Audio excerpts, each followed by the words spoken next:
Hello students,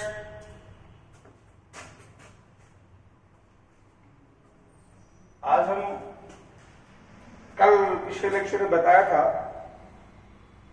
तो revise कर लें। अभी जो चैप्टर में पढ़ा एनालिटिकल कैपेसिटेंस,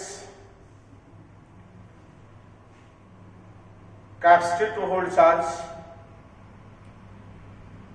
किसी भी कंडक्टर पर चार्ज को होल्ड करने की कैपेसिटी, फार्मूला पढ़ा था C=Q by V। यूनिट की बात करें तो फैरेड, माइक्रोफैरेड, पिकोफैरेड, डायमेंशन बताया था। इसके बाद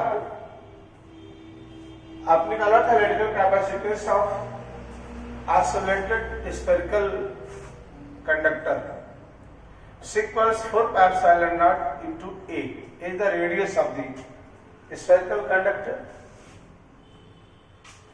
and इसके बाद पढ़ा था डिस्ट्रीब्यूशन ऑफ चार्जेस। दो कंडक्टर हैं, अगर उनको ज्वाइन करा दिया जाए तो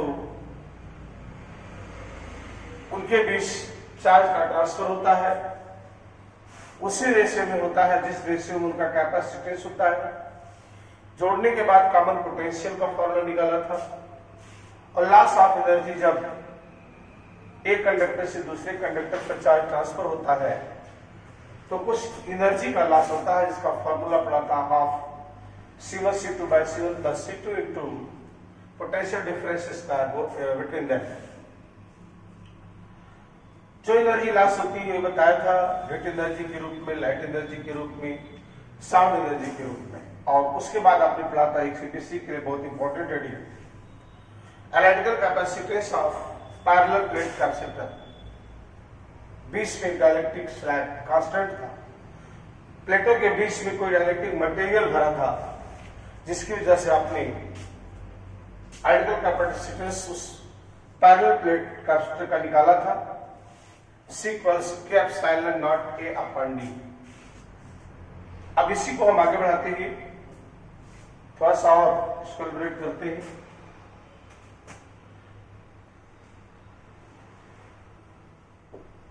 capacitance of parallel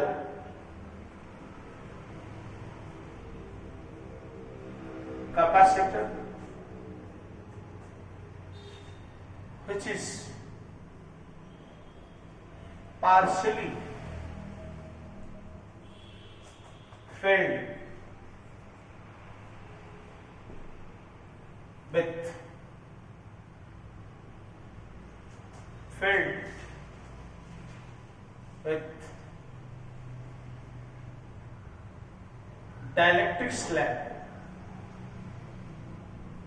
dielectric slab,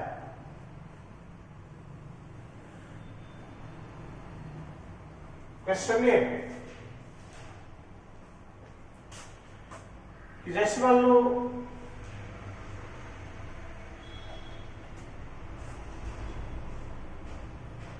ये दो प्लेटें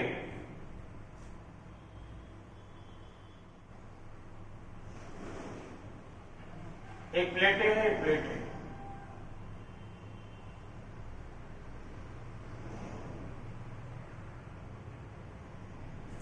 XY दो प्लेटें ऐसे रखी,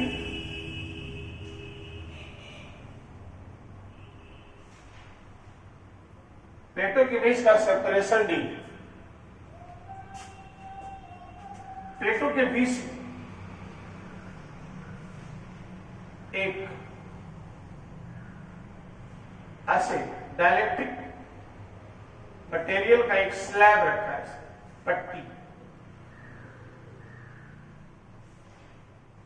ये रखा,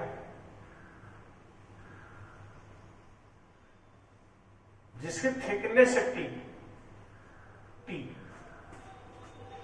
और बाकी इस जगह पे एयर है।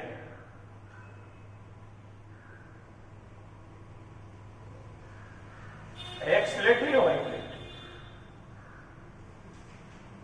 वाई प्लेट की आउटर सरफेस को अर्थ किया गया, इससे पॉजिटिव चार्ज दिया जाता है। ड्यू टू इंडक्शन यहां नेगेटिव चार्ज इंड्यूस्ड हो जाता है, नेगेटिव चार्ज। बीच में इलेक्ट्रिक फील्ड जनरेट होती है, लेकिन बीच में प्लेटों के बीच में डाइलेक्ट्रिक स्लैब भी है। मान लो इसका डाइलेक्ट्रिक कांस्टेंट के है, के, और एयर है जो बीच में, उसका डाइलेक्ट्रिक कांस्टेंट 1 होता है। तो अगर आप देखो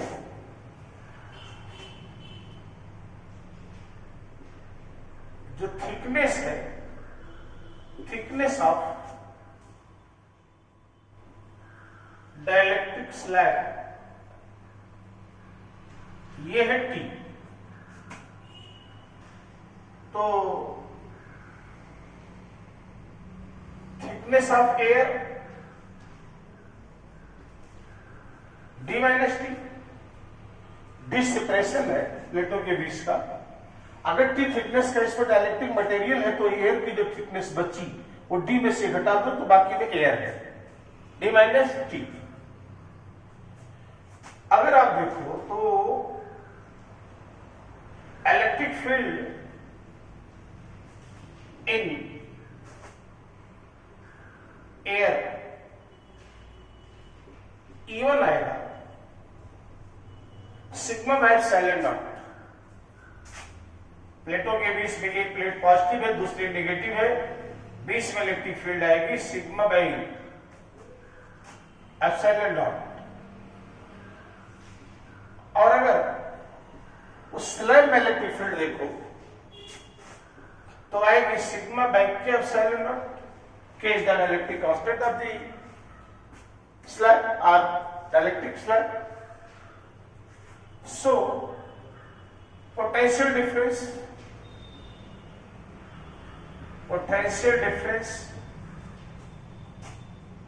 between plates,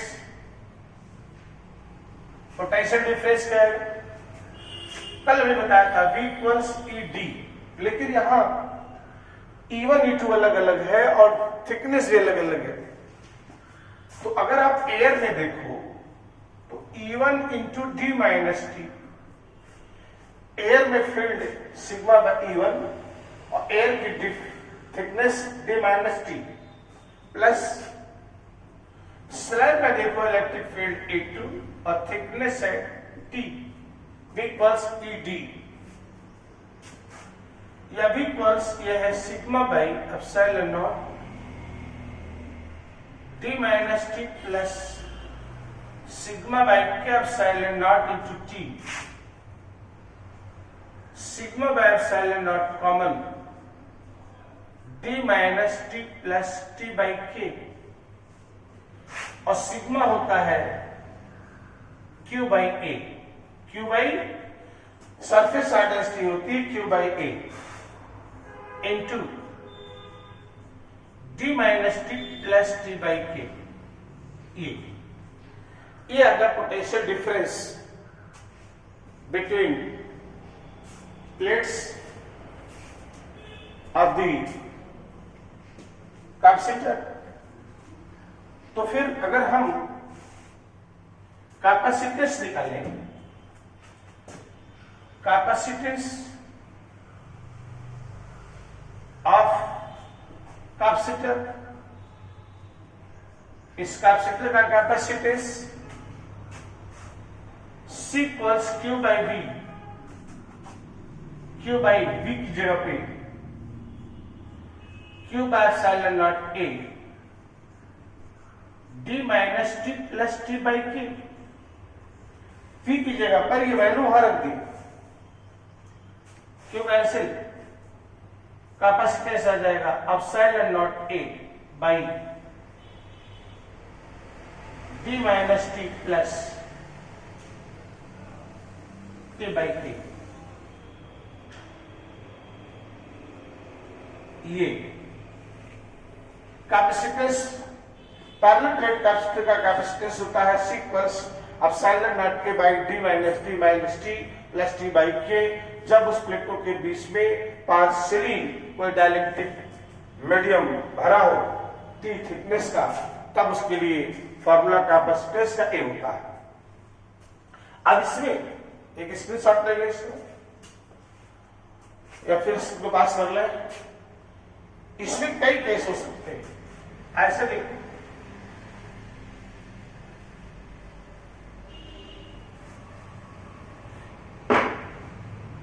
जैसे केस नंबर 1 प्लेटों के पूरे भाग में स्लैब रखा हो, टी थिकनेस का नहीं, प्लेटों के बीच जो जगह है पूरे भाग में अगर स्लैब भर दिया जाए तो हम लिख सकते हैं T इक्वल्स डी, ये टी फाइल करके पूरा हो जाएगा, मतलब बी के बराबर। तब सी कितना आएगा, upside not a by D minus D plus D by के, या इसको लिखा जा सकता है upside not a by 0 plus D by के, या लिखा जाएगा के upside not a by D. कल तो ये निकाला था, जब प्लेटों के बीच में कोई डाइलेक्ट्रिक स्लैब पर ऐसा मटेरियल भरा हो जिसका डाइलेक्ट्रिक कांस्टेंट के है, तब वही डेरिवेशन अलग से किया था वहां पर, वहीं से इसको भी निकाला गया है दूसरे तरीके से, लेकिन फार्मूला वही आ रहा है, राइट। फिर केस नंबर 2, अगर प्लेटों के बीच में पूरे भाग में, प्लेटों के बीच पूरे भाग में एयर भरा हो, एयर भरा होगा, इसका मतलब स्लैब खत्म हो गया। पूरे भाग में केवल एयर आ जाए, इसका मतलब ये जो स्लैब है खत्म हो गया, पूरा एयर हो गया, यानी T इक्वल्स 0। तब कैपेसिटेंस आएगा upside not a by D minus 0 plus 0 by K, ये 0 हो जाएगा, तो कैपेसिटेंस आ जाएगा upside not a by D, air capacity. प्लेटों के बीच में एयर हो तब उसका कैपेसिटेंस होता है upside not a by D. लेकिन अगर केस नंबर 3, केस नंबर 3, अगर ऐसे प्लेटें XY ये प्लेट है, सेपरेशन डी, यहां एक स्लैब ए है, एक स्लैब ए है, एक स्लैब ए है, ऐसे बीच कई स्लैब रखे प्लेटों के बीच में, थिकनेस इसकी T1 है, इसकी T2 है, इसकी T3 है, डाइलेक्ट्रिक कांस्टेंट K1 है, K2 है, K3 है, तब कैपेसिटेंस आ जाएगा upside not a by D minus T, D minus T. अब टी तो एक है नहीं, T1, T2, T3 बहुत सारे भरे हैं, तो सब इस डी में से वो सब घट जाएंगे, T1 plus T2 plus T3 plus dash dash plus T by K, but here T1 by K1 plus T2 by K2 plus T3 by K3 plus dash dash.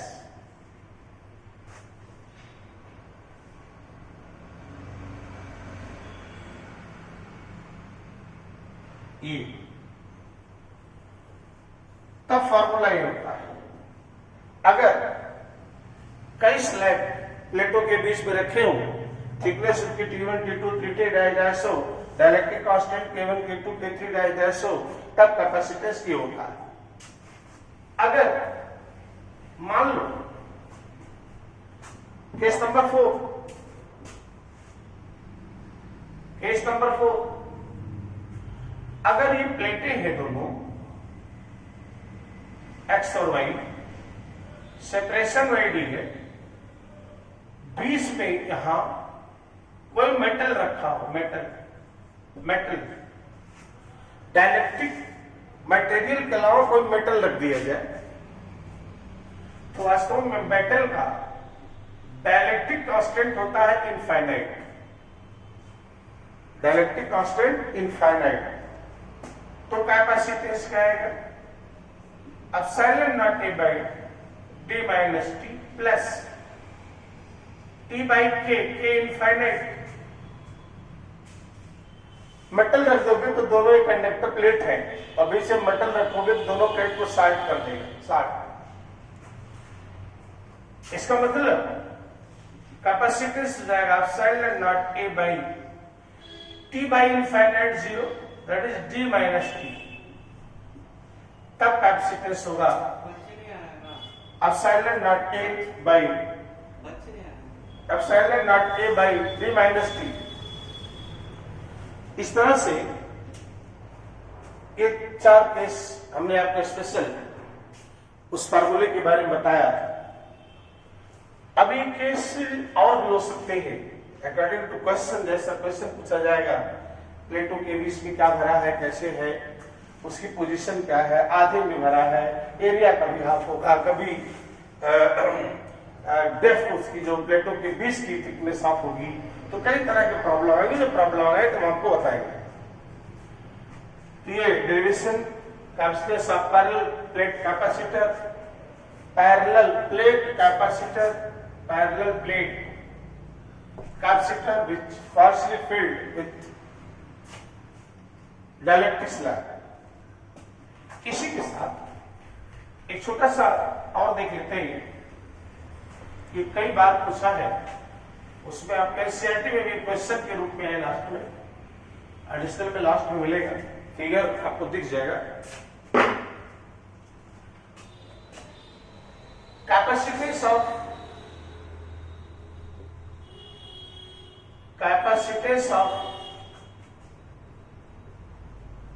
Spherical capacitor, spherical capacitor, spherical. मान लो ये 2 sphere है, दोनों concentric रखे गए, इस तरह से adjust किया गया है। ए और बी 2 स्फेयर है, हॉलो स्फेयर, दोनों कंसेंट्रिक लटकाए गए। ऐसा सेट किया गया है कि इसका सेंटर बड़े वाले का सेंटर सेम है। इसका रेडियस मान लो ए है, इसका रेडियस मान लो बी है।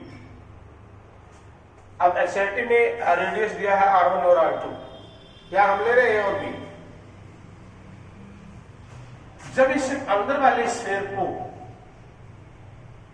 पॉजिटिव चार्ज देंगे तो ड्यू टू इंडक्शन इस पर उतना ही नेगेटिव चार्ज इंड्यूस्ड हो जाता है और बाहरी प्लेट पर पॉजिटिव चार्ज उतना आता है, लेकिन बाहरी प्लेट को अर्थ कर देते हैं, जिसका इसका जो पॉजिटिव चार्ज हो न्यूट्रलाइज हो जाता है।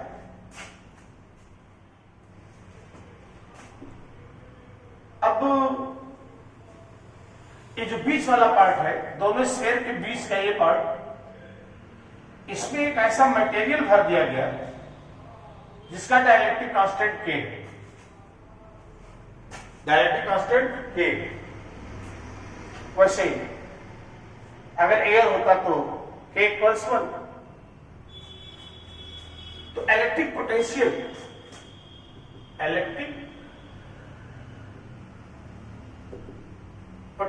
ड्यू टू स्फीयर A, मान लो इसको +Q चार्ज दिया गया, तो स्फीयर इंड्यूस्ड हुआ -Q, बाहर गया +Q, हो जाएगा VA = 1/4πε0 K Q/R। ये हुआ lateral potential due to sphere A. फिर electric potential due to sphere B, BB equals 1 by 4 pi epsilon naught minus Q by B minus Q2, क्योंकि जो दूसरा वाला स्फीयर है उस पर इंड्यूस चार्ज आएगा नेगेटिव। तो total potential, total electric potential of the system V equals VA plus VB 1 by 4 pi epsilon naught K Q by A plus 1 by 4 pi epsilon naught K minus Q by B,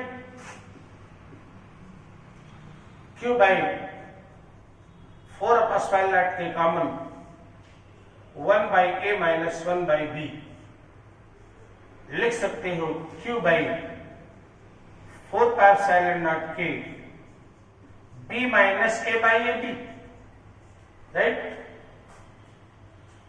तो फिर capacitance आ जाएगा,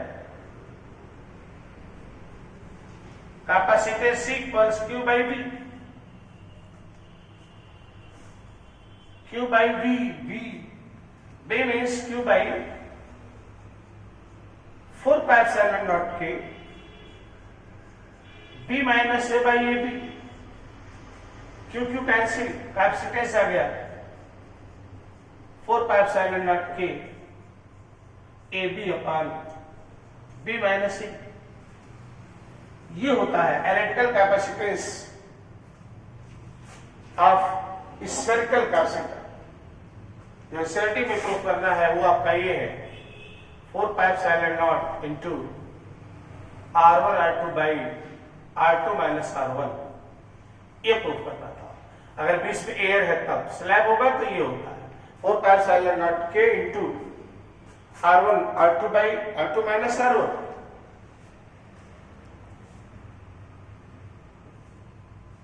right, इस बात student को पास कर लो। ये भी एक क्वेश्चन के रूप में है, फिलहाल डेरिवेशन है। Capacitance of spherical capacitor.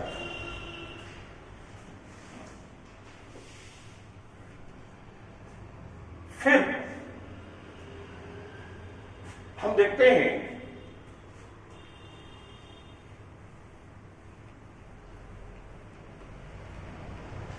इसी में एक क्वेश्चन देखते हैं जो उसने पहले बताया, पैरेलल प्लेट कैपेसिटर।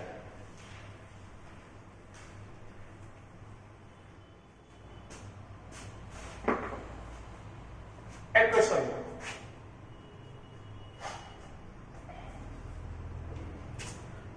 जिससे मान लो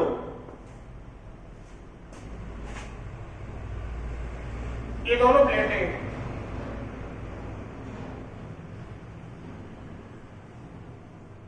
प्लेटों के बीच का separation D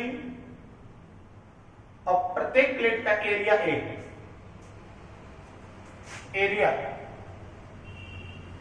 of each plate equals A, separation between plates थी और इसका कैपेसिटेंस मान लो है C, अभी एयर वाला। तो हम इसके कैपेसिटेंस को लिख सकते हैं कि epsilon not a upon D, but air है तो K इक्वल्स 1। अभी पढ़ा था प्लेटों के बीच में एयर है तो कैपेसिटेंस होता है epsilon not a by D, right.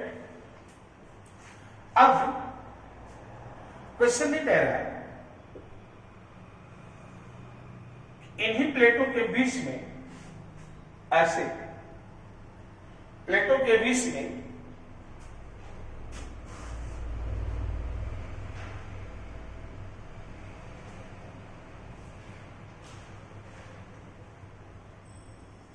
आधे पार्ट में ऐसे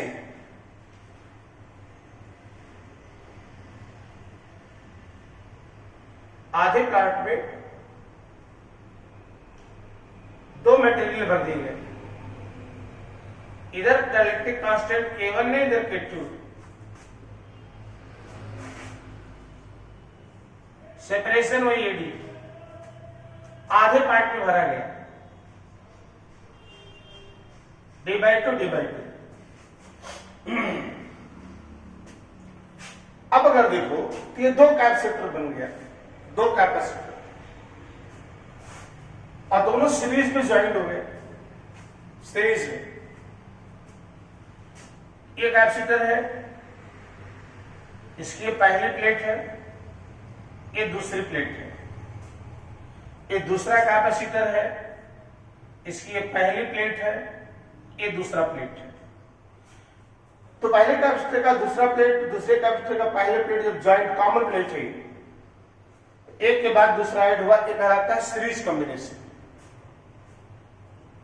अभी इसको पहले बताने के पहले हमको सीरीज और पैरेलल कॉम्बिनेशन बताना चाहिए था। अभी आएगा फिलहाल फॉर्मूला आप जान जाए। तो सीरीज में हो गया, तो पहले का कैपेसिटेंस कितना, K1 epsilon not A by D/2, D/2। एक इस कैपेसिटर के डिस्टेंस हो गए प्लेटों के D/2, और एरिया प्लेट तो वही है, एरिया तो वही होगा। दूसरे का कैपेसिटेंस होगा K2 epsilon not A by D/2, दोनों जुड़ गए सीरीज में, तो C आ गया, C1 C2 by C1 plus C2। ये फार्मूला पहले आपको बताना चाहिए था, या बताएंगे अभी इसके बाद। अगर दो कैपेसिटर सीरीज में जुड़े हैं तो टोटल कैपेसिटेंस होता है C1 C2 by C1 plus C2। अब हो जाएगा K1 epsilon not A by D/2 plus K2 epsilon not A by D/2 by into, नीचे आएगा K1 epsilon not A by D/2 plus K2 epsilon not A by D/2। ऊपर देखो हो जाएगा 2 epsilon not A by D का whole square into K1 K2, और नीचे common ले लो 2 epsilon not A by D, तो बचेगा यहां K1 plus K2, K1 plus K2। ये C इक्विवेलेंट आ गया, C इक्विवेलेंट। अब ये देखो ये पावर कट जाएगा, तो लिखा जा सकता है 2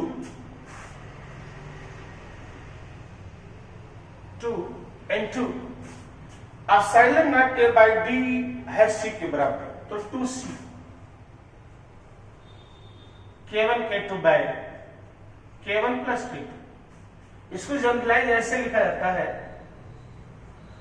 2 K1 K2 by K1 plus K2 into C। अब कैपेसिटेंस ये हो गया, जब भी इसमें एयर था तो कैपेसिटेंस C था, और जब आधे पार्ट में K1 direct material, K1 डायरेक्ट्रिक constant का मटेरियल डाला गया और इधर K2 डायरेक्ट्रिक कांस्टेंट मटेरियल डाला गया, तो अब इसका कैपेसिटेंस आ गया 2 into K1 K2 by K1 plus K2 into C। लेकिन अगर प्लेट ऐसे होती और ऐसे भर देता डायरेक्ट मटेरियल, इसमें आधे में ही और आधे में ही दूसरा मटेरियल, आधे में दूसरा मटेरियल, ऐसे डायरेक्ट्रिक कांस्टेंट K1 K2, सेपरेशन वही सेम वही चीज है, ऐसे भर दिया। पहले इस लंबाई में आधे आधे में भर दिया था, अब ऐसे में भर रहा था। डायरेक्ट्रिक कांस्टेंट मटेरियल इधर है, एक इधर मटेरियल है। अब इसका दो कर देखो, पहले वाले का आता K1 epsilon not A by 2 by D। एक कैपेसिटर बना, ये बना, D तो वही है, दोनों अब भी D वही है, लेकिन पूरे प्लेट का एरिया ये था, तो आधे का A बाई 2, इसका भी A बाई 2, तो एरिया आधा हो गया। यहां पर D आधा हुआ था, एरिया वही था, वहां पर हमारा बताने का प्रश्न का मतलब यही था। जब आधे में ऐसे भरोगे आप तो डी तो आधा हो गया लेकिन एरिया वही है, और यहां ज्वाइंट होगा इस रेस में हो जाएगा। यहां जब करोगे तो डी तो वही रहेगा, एरिया हाफ हो जाएगा, और इन दोनों जगह पैरेलल में। अभी बताएंगे इसको क्लियर में। इसकी पहली प्लेट इसकी पहली प्लेट एक साथ जुटी है, इसकी पहली प्लेट इसकी पहली प्लेट एक कॉमन प्लेट है। पहले कैपेसिटर की पहली प्लेट दूसरे कैपेसिटर की पहली प्लेट सेम है और दूसरी प्लेट भी सेम है। इसका मतलब इसको पैरेलल बोलते हैं। ऐसे लिख सकते हो K1 epsilon not A by 2D और दूसरे का कैपेसिटेंस हो जाएगा K2 epsilon not A by 2D दूसरे वाले का, और दोनों पैरेलल जाएंगे तब इक्विवेलेंट होता है C1 प्लस C2। यानी दोनों को ऐड कर दें K1 epsilon not A by 2D plus K2 epsilon not A by 2D और half epsilon not A by D common ले लें तो K1 प्लस K2 आएगा, यानी सी इक्विवेलेंट हो गया हाफ। ये value epsilon not A by D की है, सी पहले थी, तो half C into K1 plus K2। अब इक्विवेलेंट कैपेसिटर सी हो जाएगा। ऐसे में भरोगे तो कितनी आएगा, ऐसे आधे में भरोगे तो इक्विवेलेंट कैपेसिटर से आएगा। वैसे क्वेश्चन को हमको बाद में बताना चाहिए था पैरेलल और सीरीज के बारे में बताने के बाद। तो अब हम वही चीज पढ़ेंगे, combination of capacitors. Combination of capacitors start करते हैं नेक्स्ट टॉपिक। ओके।